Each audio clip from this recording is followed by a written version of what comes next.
Dieu va faire encore, Dieu va faire encore, Dieu va faire encore, Dieu va faire encore. Alléluia, il guérit les maladies, ressuscite les morts. Il est vivant pour toujours, il ne change pas. Dieu va faire des miracles, Dieu va faire encore.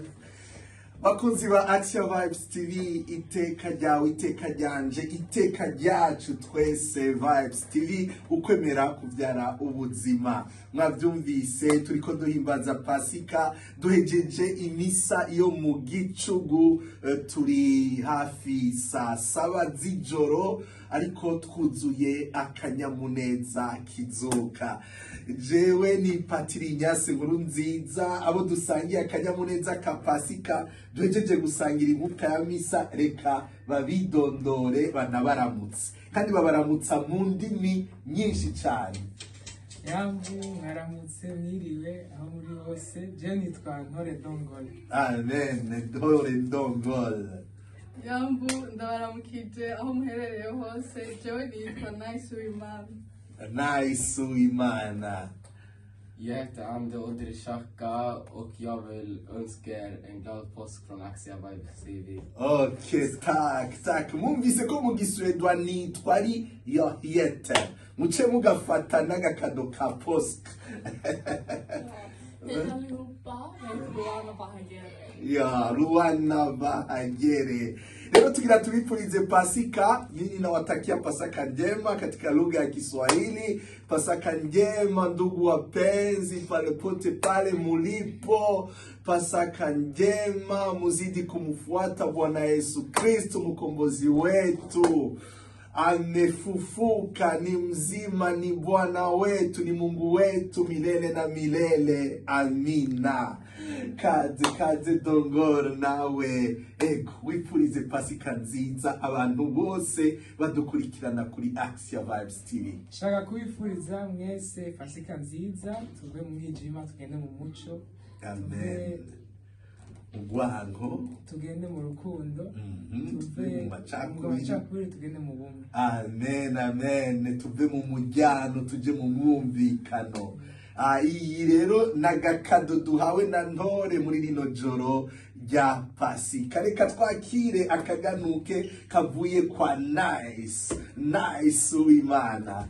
Ndipfurije Pasika nziza ku bantu bose bari baturaba baciye kuri AXIA Vibes TV, bari mu bitaro batameze neza. YEZU abazukire nkuko yama yabikoze buri munsi.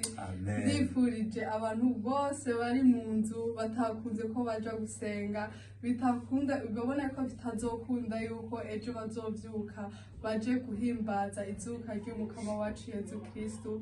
YEZU abazukire, twizere yuko ejo mwese muzoja guhimbaza izuka ry'umuvyeyi wacu Yezu Kristo. Pasika nziza. Amen. Ishike no mu busho, mu maprison, ahantu hariko haraba intambara, inema y'izuka ibasange. Urakoze Nice, uri nice bro. Urero tugira twakire Pasika mu Giswedwa Posveska, muviriza ingene biryoshe cyane. It's wonderful. Vi i den rwandiska, burundiska, katolska missionen i Sverige vill önska er en glad påsk till alla som kollar på AXIA Vibes, till alla barn, familjer, och vi önskar er en bra fortsättning från AXIA Vibes TV. Tack Andy.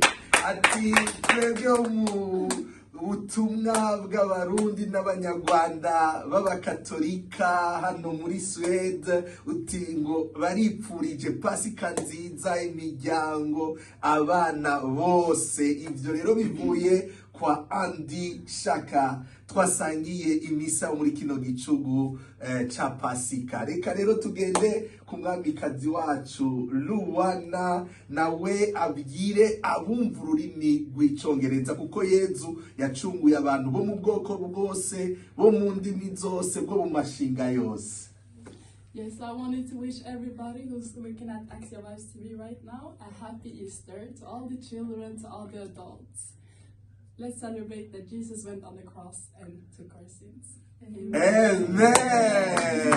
Hallelujah. Amen. Amen. Hallelujah. Amen. Oh, amen. Hallelujah. Amen. Amen. Hallelujah. Amen. We praise the Lord. Amen. We praise the Lord. Amen. We praise the Lord. Amen. Hallelujah. Amen. Pasika nziza mwese, sangwa intsinzi ya Pasika. Murakoze cyane, mugume muryoherwa na AXIA Vibes TV. Bye bye. Bye.